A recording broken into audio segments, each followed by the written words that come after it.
Welcome. In front of me is a Samsung Galaxy A34, and today I'll show you how we can record a screen on this device. So to get started, we're going to pull down our notifications and we're going to extend it by swiping down once again, and on one of the pages right here you'll find a screen recording toggle, and for me it's right over here.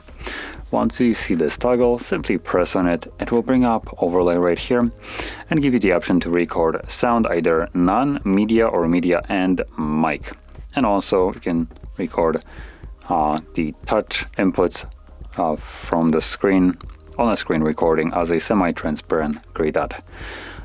Now from here I'm going to select start recording. We can skip the countdown. So whatever you'll do right now will be recorded. And once you're done recording, you can tap right here on this overlay on the square to stop it, and this will automatically save the screen recording to your Photos application. So I'm gonna, or gallery as it's called right here. So I'm gonna navigate to it and can go to albums, screenshots, and here you'll find a screen recording, I believe,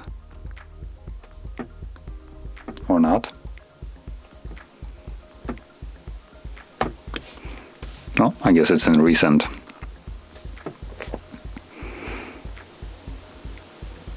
So there we go. Now, if you found this very helpful, don't forget to hit like, subscribe, and thanks for watching.